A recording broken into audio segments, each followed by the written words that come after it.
the guy, or if they explore, alternatives. I'm back. You're back. I'm back. I told you there was lots of sour, and no, it was not a no sour, haha, fun time power hour. But I guess the Bud question, because that feels like the thing that I'm hearing the most on Twitter is Bud. And more specifically, it's not just the track record, but like very specific to the last 2 games. Why does this man hate timeouts?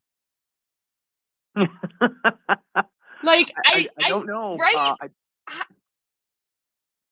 Well, what's really funny about that, what's deeply ironic about it is that, and I know Eric Name at The Athletic has written a lot about this. He is a huge fan of the use it or lose it timeout. There are certain timeouts that if you don't take by a certain time, they disappear. They're just meant to be used earlier on in the game, and they don't want teams just, reservoiring their timeouts at the end of the game and using them all to the last 30 seconds of an NBA game are painstakingly slow. He uses those timeouts religiously. It is almost impossible to find a game where he doesn't use that timeout, no matter the situation, whether they're up 30, down 30, or it's close. So it is incredible to come away from a game, where one of the big criticisms is a guy not using his timeouts. The one that Mike Budenholzer acknowledged he should have used was at the end of regulation. Jimmy Butler falling down, hits a game-tying shot in an incredible inbound play where Jimmy Butler also pushed off pretty dramatically. Yes, but that's not very dramatically. At this moment. And they had at least half a second left on the clock, probably a little more when they would have reviewed it. And that one, he acknowledged he should have called timeout because they would have been able to advance it to midcourt. There's a very good chance they get at least a shot off at that point. He did not feel that it was appropriate to have used one of his 2 timeouts at the end of overtime. I personally really struggle with that. I mean, Giannis had fallen down with about 5 seconds left. If your MVP, 2-time MVP, has fallen down, is out of the play, that feels like the right time to call a timeout and just, circle the wagons and figure it out from there. You still have 5 seconds. That is an eternity in the half court. You can really get a good look off. And he just went with the action that they had. There wasn't a clear path to the basket. Grayson Allen ends up with the ball in his hands. Grayson Allen's taking some heat because he doesn't get a shot off. And I don't understand that part because, I mean, I'm sure he didn't expect to have the ball in his hands at the have the ball. Yeah. So I can understand. Yeah, I can understand him not being clear what the first course of action was there, but kind of symptomatic of the way the offense was. It just was not moving crisply. They did not share the ball well like they did earlier in the playoff series, and they just didn't have anything for those final seconds. And yes, he should have called timeout. He should have called both of them if he could have, but he didn't. And now now they have to face it. That's just one more thing to face here coming into the offseason. And so I guess you wrote, did you write it today or yesterday as far as the history of number 8 seeds against number 1 seeds in the NBA? And so kind of like, because this is, especially losing in 5, like this just doesn't happen often, right? No, well, it's never happened that it's been 5 or 4. And to be completely clear, there haven't always been 7 games in the first round. The playoff, it used to be 5 games, so there were a couple upsets. In fact, one number 8 seed in that era, the Knicks, in the 1999 playoffs, they actually made it to the NBA Finals. So that's not completely unprecedented. But you have this is only the 4th time since 2003 when the format went to 7 games in the first round that a team has lost at all. A 1 seed has lost to an 8, and it's the first time it's happened in 5 or 4 games. The other 3 instances were all 6 games.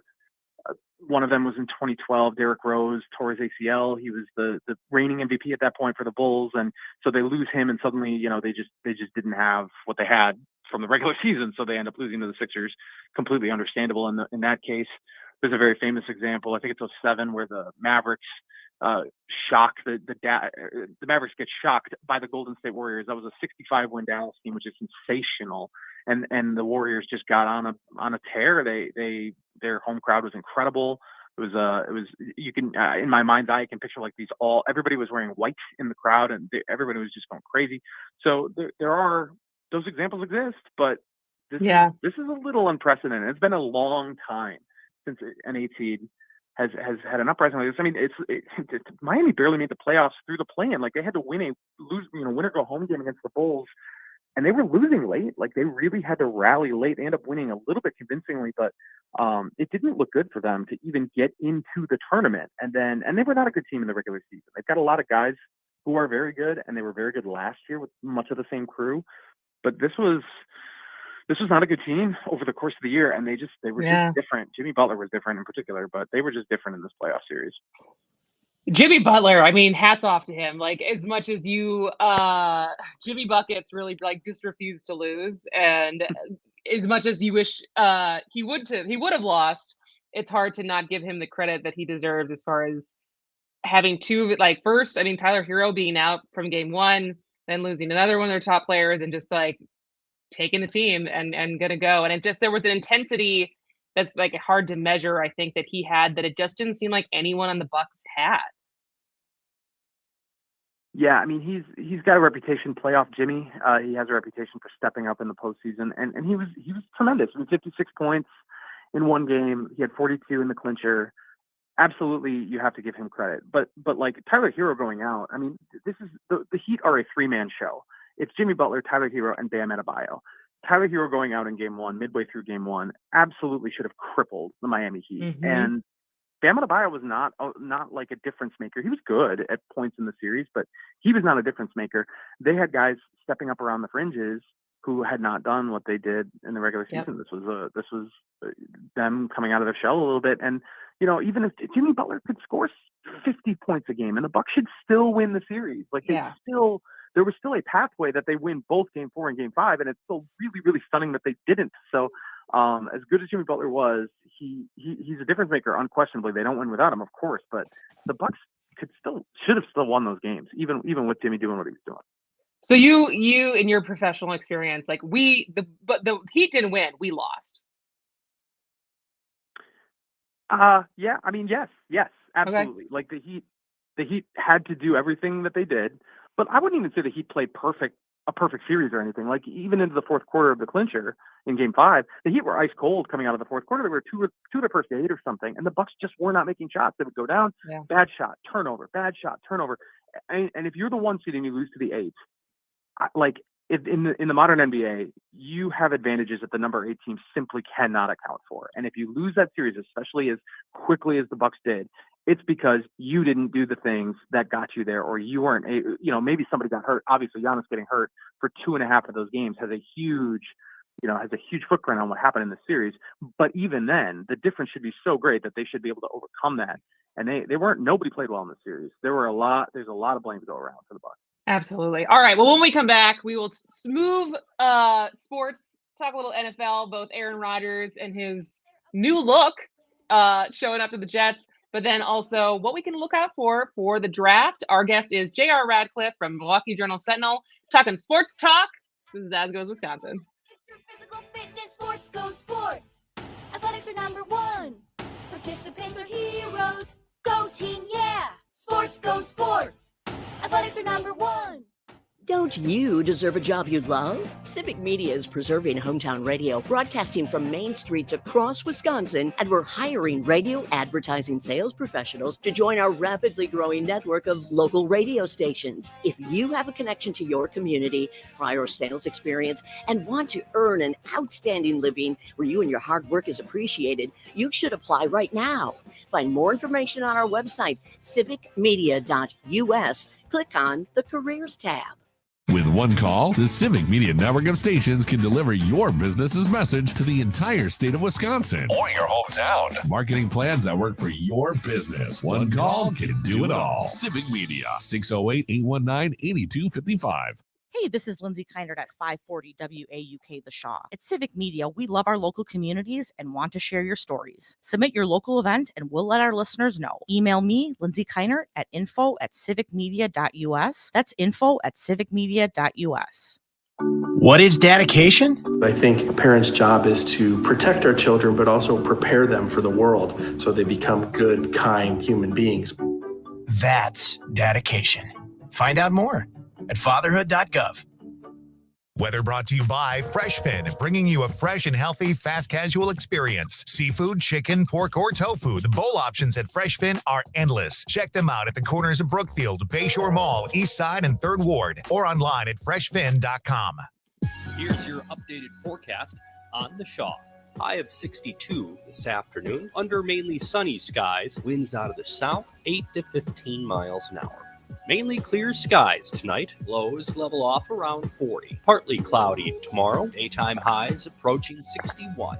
Chance for scattered showers Saturday and Sunday. Mid-50s Saturday, upper 40s by Sunday. For Civic Media, I'm meteorologist Eric Height. Currently, it's 57 degrees. The Shaw 101 FM, Brookfield's choice for news talk radio. Streaming 24/7 at WAUKradio.com. Your sports team is vastly inferior. That simple fact is plainly obvious to see. We're gonna kick your collective posterior. Of course, you realize we're speaking. Welcome back to As Goes Wisconsin. I am Kristen Bry. She is Jane Matnair, and he is J.R. Radcliffe's trending sports reporter at Milwaukee Journal Sentinel. And this is the first he's going to be here every other week starting today. Hopefully there'll be less technical issues than we had at the beginning of the last segment. But and so just doing, there's always sports to talk about, whether it's at the professional level, the college level, the high school level, and you've got to do a little bit of all of it. And so that's why I felt like you would be a fun person to have on every other week. And so now I feel like I don't want to keep talking about Aaron Rodgers into the next season. I feel like we're closing the chapter, but I will say, I commend his thank you letter that he wrote to the fans. But I also just want to comment on how clean cut he looked showing up and normal he looked showing up to the Jets this week, unlike his last time showing up to the Packers, doing his best Nicolas Cage impression. I was like, what? Are you just going to be normal now? I think we probably have enough experience with Aaron Rodgers to know that he's not going to just be normal now. Yeah, that's probably true. What was all this stuff? What was all this stuff, JR, about his spectacular, beautiful, fancy house, but you can only FaceTime? What, the man doesn't have internet? What is going on with that? Well, you see, Jane, because we know this as people who own property in Malibu, California, that things are just spotty out west. But when in view of the ocean, you never really know what's going on with the cell signal, with the Wi-Fi. You're just living on the beach, absorbing the vibes. It's tough. It's tough to get through. You know how it is. What was the quote? Anyone who knows me knows that you can't just call me. You have to FaceTime me in order to get a hold of me. And that was why he hadn't gotten back to Gutekunst. It's like, really? Yes. Really? Yeah. Anyone who knows him, I'm going to venture to guess that's a very small subset of humanity. But yeah, that was definitely one of the fun takeaways. The sure, it's cell service. That's the reason why things broke down between the Packers and Aaron Rodgers. And it was a pretty normal press conference, really, though. There wasn't a lot of crazy takeaways or anything.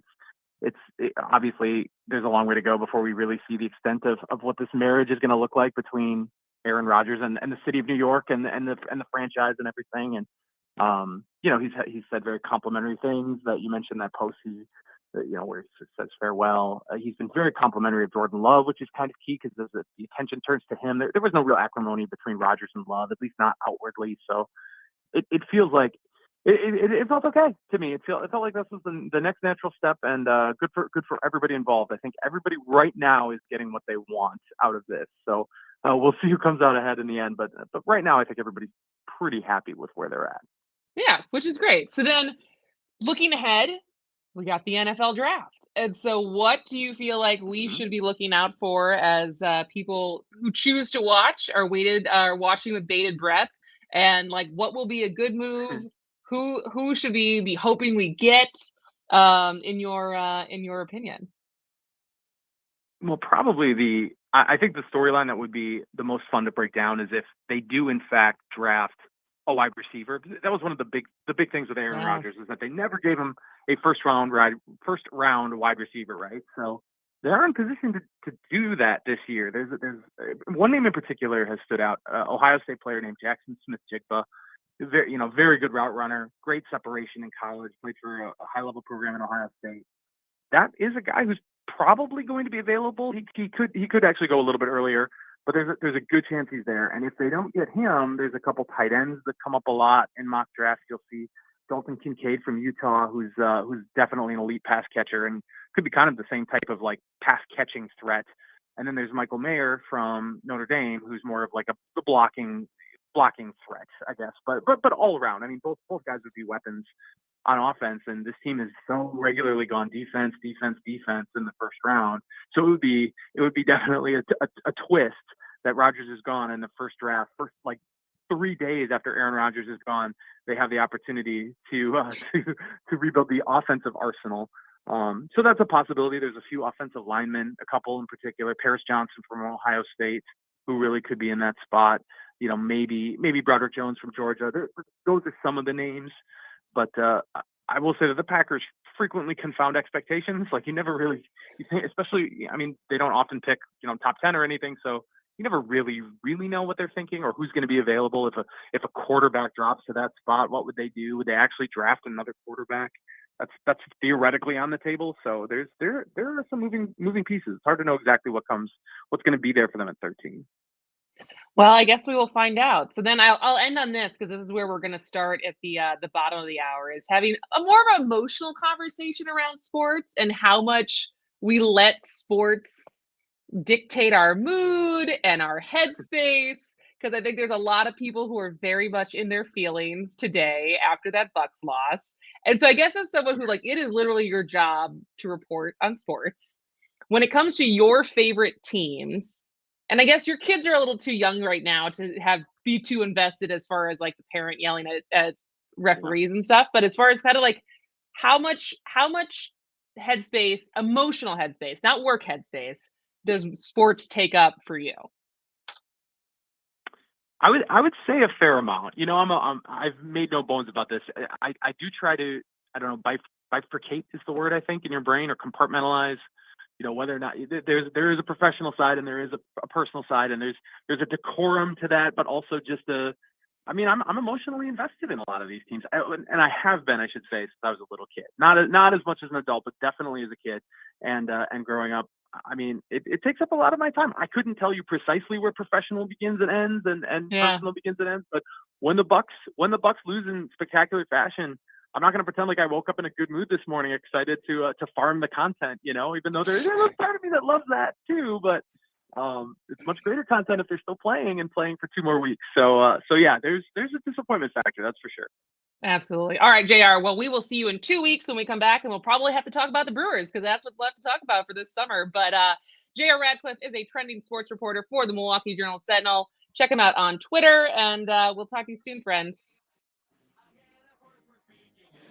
We'll be back in a minute.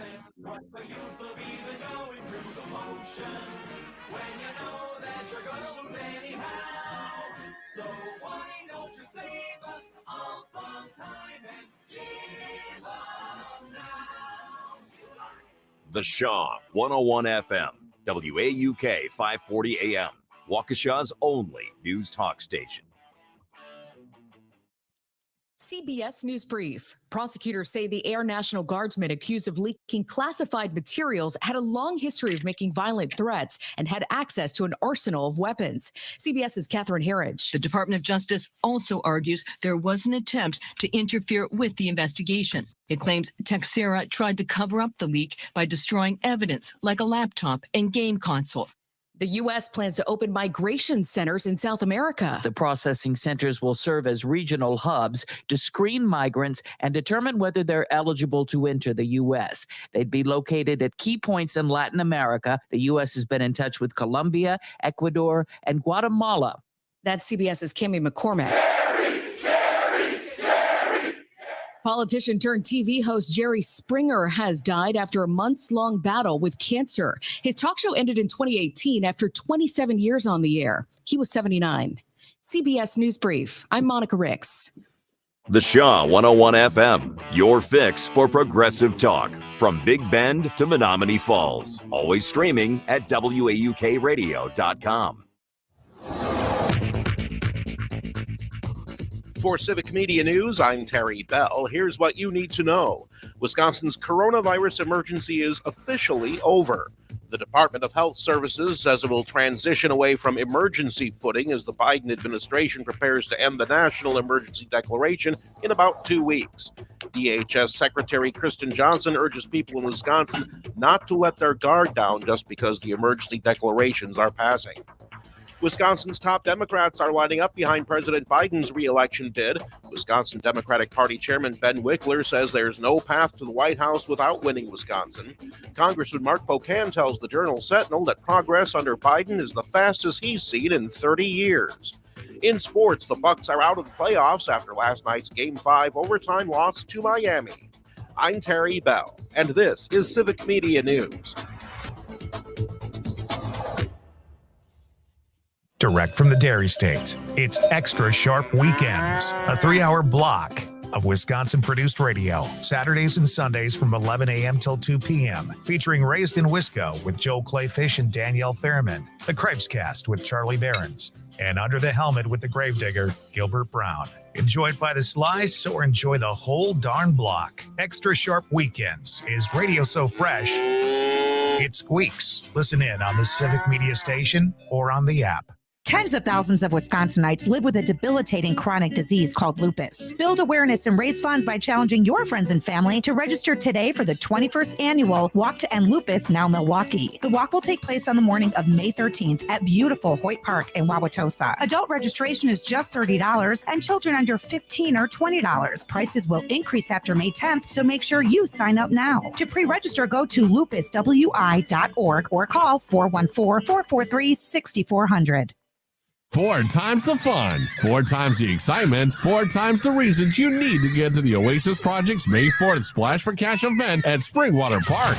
Join us for a day of fun in 45,000 square foot indoor water park, water slide, activity pools, game arcade, snack shop, 50-50 raffle, All right, I won. and 100 envelope wall. Go to oasisprojectwi.org/splash. That's oasisprojectwi.org/splash.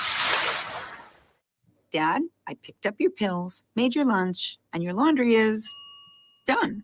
When you care for a loved one, you take care of everything. But are you taking care of yourself? Find free care guides at aarp.org/caregiving. Brought to you by AARP and the Ad Council. So someone tell me why so serious? Why we so serious? Oh, why so serious? When did we get like this? I still remember we weren't grown up like this. How much do you let sports dictate your emotions? 844-967-2789. So, as we lick our wounds and are still emotionally raw from the Bucks loss last night, I have feelings, but I'm also not letting it ruin my day. Good. And I just feel like this brings up, and it's not just our professional sports. It can be when the Badgers lose or Marquette loses, or even the emotions you are invested in when your kids are playing sports, which we see all the time as far as parents yelling at referees and umpires and coaches. And, sports is something for some people that can get the best of them. And so, honest conversation, no judgment. How much do you let sports dictate your emotions and why? Because I think sometimes they're like, what is sports giving you that it's obviously eliciting that kind of emotion from you? What does that team give you that you put your hopes on that and it is such a big deal when you're not the one out there playing? It's not your paycheck.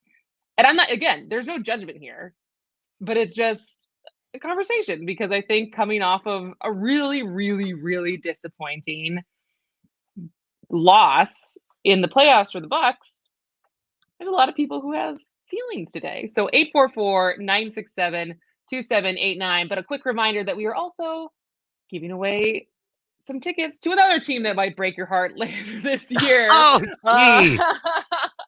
But the Brewers play the Los Angeles Angels tomorrow at 7:10, and we have tickets for you to go. We actually have 4 tickets. We have 2 pairs, and so before the end of the show, which there's not that much time left, we will be giving those away. So be on your toes for when we are going to take 2 callers. But if you don't win the tickets, you can always listen to the Brewers on the Civic Media's flagship Brew Crew station, WISS, Oshkosh Air Support, as well as on WRCE News from the center in Richland Center as our flagship Brewers stations. So you can always tune in there. But if you'd like to go to the game, stay tuned into this show. But back to the conversation at hand. I guess, Jane, I know where you stand on this. As far as I don't think sports suck up a lot of your emotions. You play though. You stay up to date with what's going on. Absolutely. And of course I want our teams to do well because it's good for the state. It's good for the local municipality. It's always better winning than losing. But where I get lost is to be this entirely emotionally invested into something in which I have absolutely no control. Yeah. I can shout at the television. I can tell them what to do. I can tell them how I would do it. None of that makes any difference at all. So I am missing the connection between this being so deeply invested, and yet I can't do anything about it. Yeah. That seems to me like that's just a cycle of frustration. But isn't that to us like? Isn't there an argument to be made there that we do the same thing about our politics?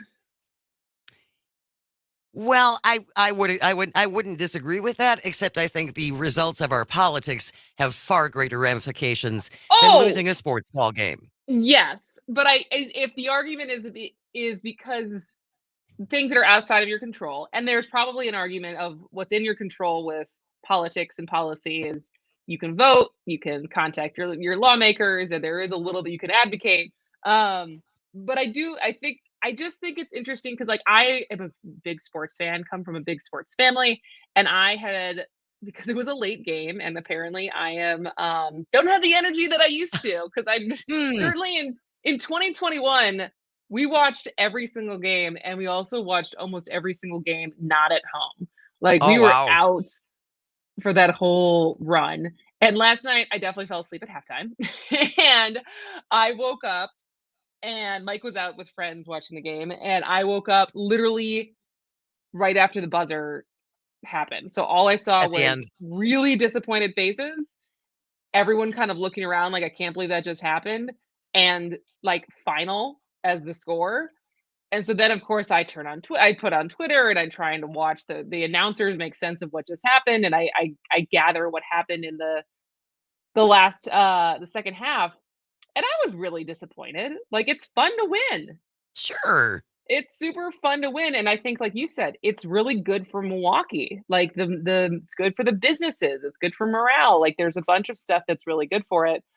But also I think similar to when, the Packers have lost in the playoffs and stuff, by the next day, it's kind of like, all right, well, now we're gonna start to move on. But I can see there's a fair amount of people on Twitter who this is taking up a lot of headspace for them today.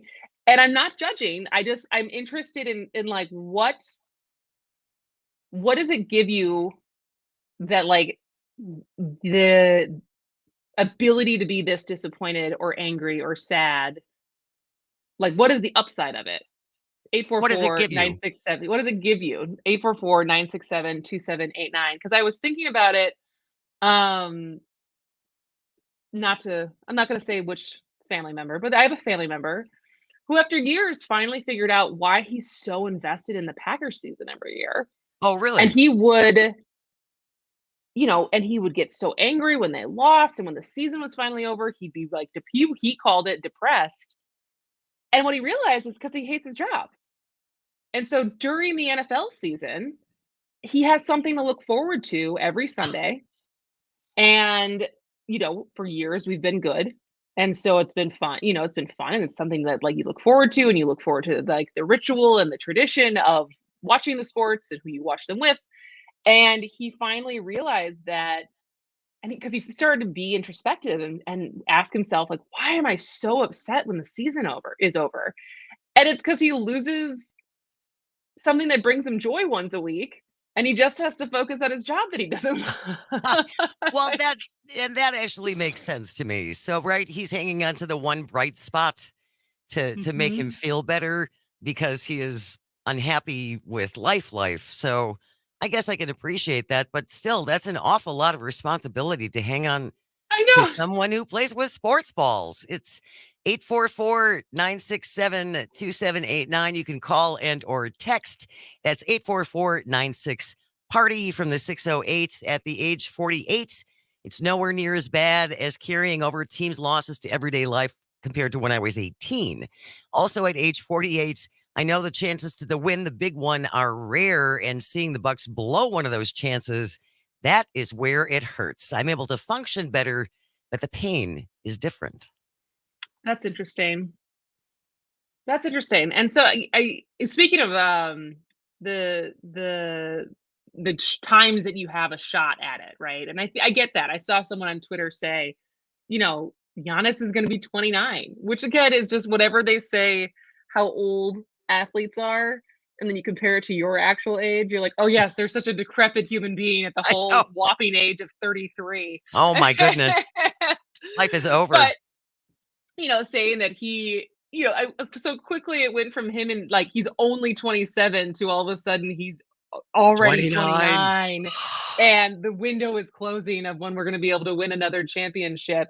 But speaking of Giannis, I don't know, this is kind of getting circulated a lot, but Eric Nem from The Athletic asked him a question that Giannis was pretty perturbed over, but I think his answer it sums up where I think a lot of us should be whether we play sports or we watch our kids play sports, and it's like another feather in his hat as far as like very reflective, genuine responses when it comes to press conferences, especially when things did not go your way.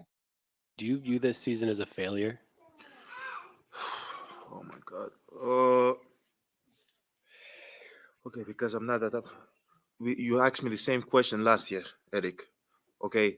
Do you get the promotion every year on your job? No, right? So every year you work is a failure. Yes or no? No.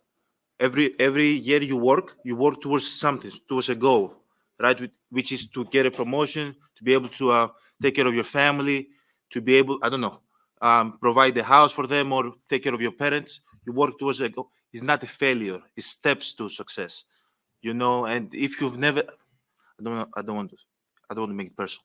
So there's always steps to it, Michael Jordan played 15 years, won 6 championships. The other 9 years was a failure. That's what you're telling me. No, I'm asking you a question. Yes or no? Okay, exactly. So why are you asking me that question? It's a wrong question.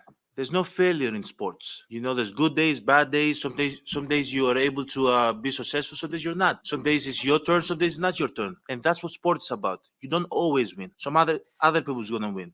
And this year somebody else is gonna win. Simple as that. We're gonna come back next year, try to be better, try to build good habits, try to play better, not have a 10-day stretch with playing bad basketball, and hopefully we can win a championship. So 50 years from 1971 to 2021 that we didn't win a championship, it was 50 years of failures? No, it was not.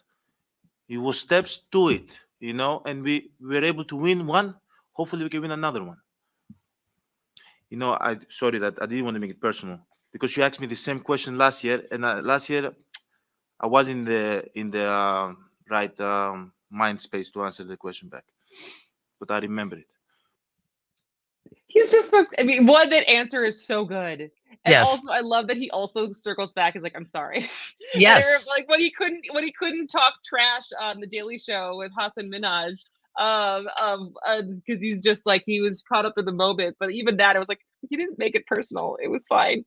But it's such a. If he can have that answer right after losing, I think it's such a lesson for a lot of us. And like what he was saying in general, as far as so you don't get a promotion for this many years, or you don't get into your dream college, or you don't get that job that you went out for, like all these different like things that we peg ourselves against as far as being the binary success or a failure is arbitrary, is stupid, because everything is a step forward, right? Even when you lose, and not lose just in sports, but lose in whatever feels like a big, huge disappointment when you don't get what you want.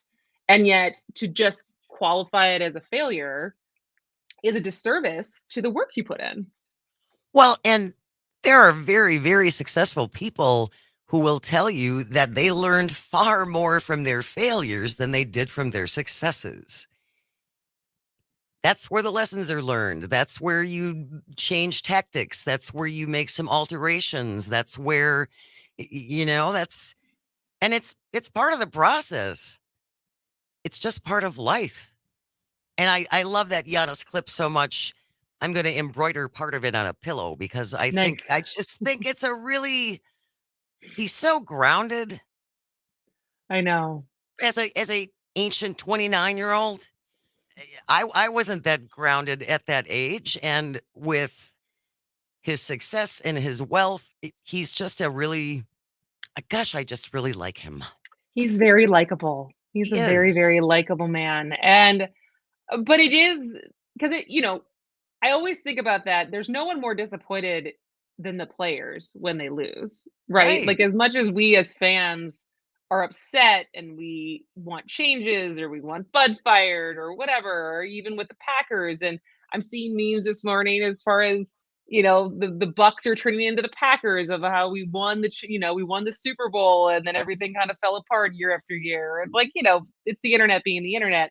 But no one's ever more disappointed than the players. Right. And for him to already have that much perspective, I think is a good reminder for a lot of people who are very upset this morning. And be upset. It's fine. I think it's also interesting to think about why do we let sports and a game take such a hold over us? And for some it changes with maturity or it changes with perspective. But it is, I don't think, when your favorite actress doesn't win the Oscar, I don't think you pout about it the next day, do you? All right. We have to go to a break, but the next, we'll take caller 2 and 3 are going to win the Brewers tickets for tomorrow night at 7:10 against the Los Angeles Angels. So 844-967-2789, 844-96-PARTY. We're taking your calls now.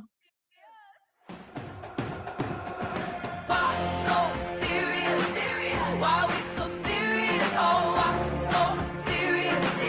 When did we get like this? I still remember we were grown up.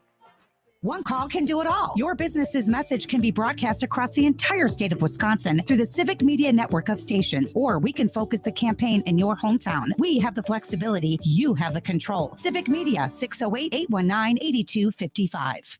Hey, this is Matt from Design Garden. Remember when the internet was new? Back then, you had to leave your house to start a business. Companies used to pay programmers bags of cash to get online. Now, small businesses can get online with a Facebook business page, or Squarespace, or Google My Business, or WordPress. But which tools should you use? Can you afford to go down the wrong path? Design Garden uses modern tools to build your website the right way. Find us online at design.garden. Again, that's design.garden. 4 times the fun, 4 times the excitement, 4 times the reasons you need to get to the Oasis Project's May 4th Splash for Cash event at Springwater Park. Join us for a day of fun in 45,000 square foot indoor water park, water slide, activity pools, game arcade, snack shop, 50-50 raffle, All right, I won. and 100 envelope wall. Go to oasisprojectwi.org/splash. That's oasisprojectwi.org/splash. Weather brought to you by Taqueria Miyagi, Waukesha's authentic Mexican food truck, which is now open and ready to serve you. Find us at 1610 Lincoln Avenue in the BP gas station parking lot, or call us at 262-278-6590. Here's your updated forecast on the Shaw. Mainly clear skies this afternoon with a high of 62. Winds out of the south, 8 to 15 miles an hour. Mainly clear skies and quiet again tonight, 40. Partly cloudy skies tomorrow. High temperatures reach up to 61. Temps a bit below average Saturday and Sunday, with highs from the upper 40s to the mid 50s. Showers both days. For Civic Media, I'm meteorologist Eric Height. Currently, it's 57 degrees. WAUK 540 AM, Franklin's choice for news talk radio. Streaming 24/7 at WAUKradio.com. Dog goes woof, cat goes meow, bird goes tweet, and mouse goes squeak. Cow goes moo, frog goes crow, and the elephant goes toot. Ducks they quack and fish go blub and the seal goes ow, ow, ow. But there's no sound that no one knows. What does the fox say? Ding, ding, ding, ding, ding, ding, ding, ding. Wow, throwback, Jane. Welcome back to As Goes Wisconsin. I am Kristen Bry. She is Jane Metnair. Have you actually ever heard a fox? What a fox sounds like? Yeah. Oh, the actual animal fox. I have not heard what a fox sounds Super like. weird. It's like a screeching little noise. Like I heard it once, and I was like, "That's what it was." After this song had come out, and I was like, "Really? That's what a fox sounds like?" I don't know. I guess you think they would sound more like a dog? Yeah, growly. You would think they would sound growly. Anyway, But Just go ahead. I wanted to keep with the let's not be so serious theme to close out the show. And what could be sillier than the song by these two Norwegian brothers named Ylvis called What Does the Fox Say?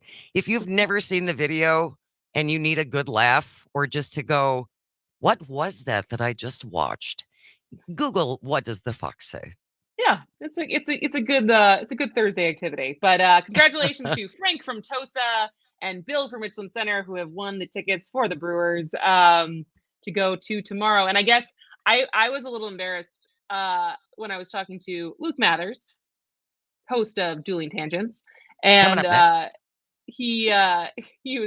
was like, oh, just like the details for the game, and because he's in charge of helping us get these tickets out.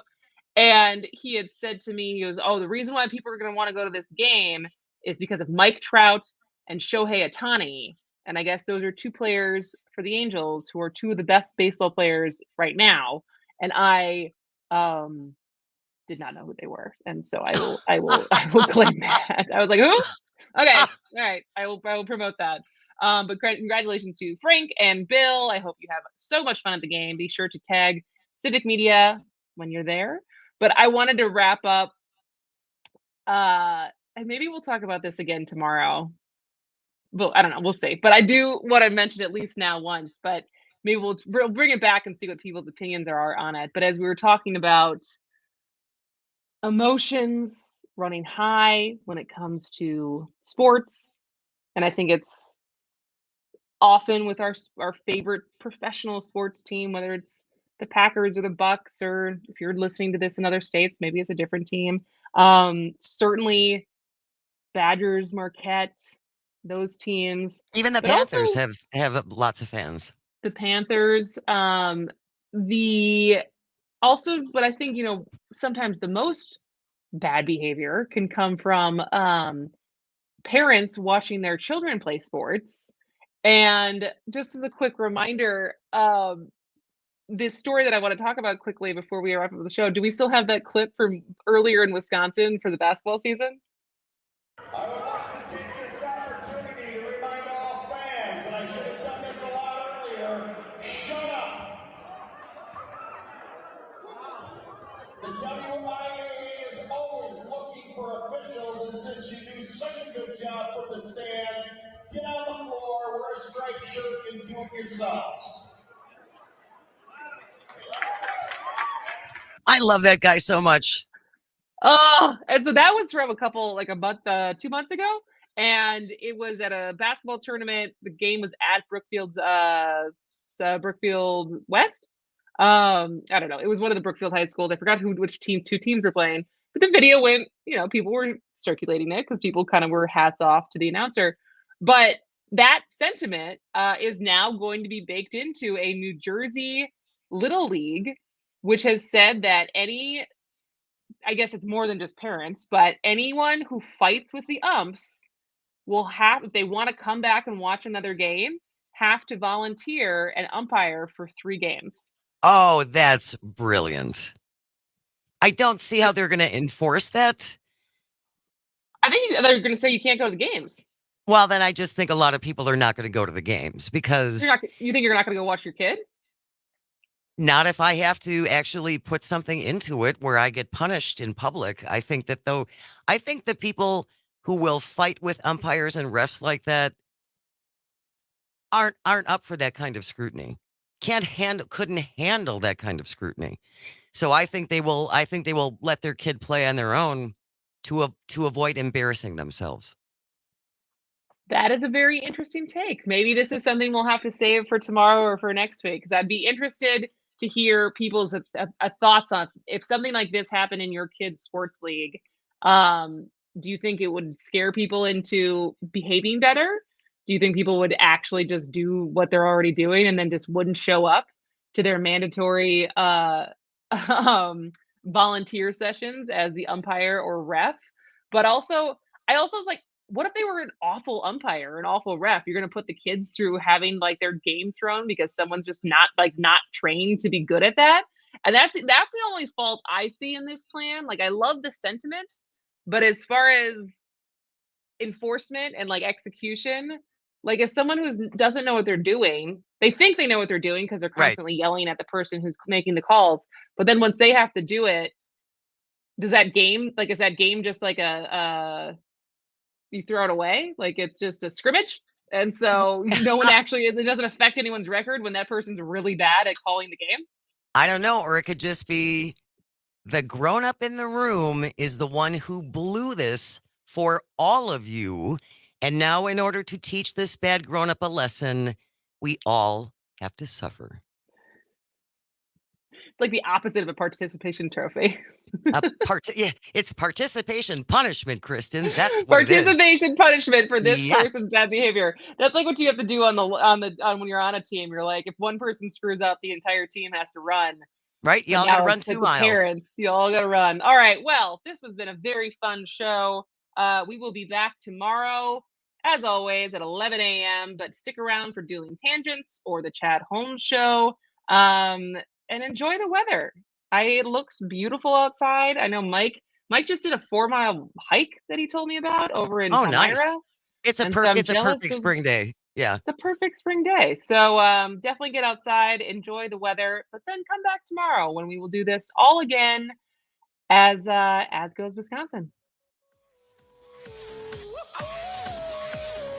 What does the fox say?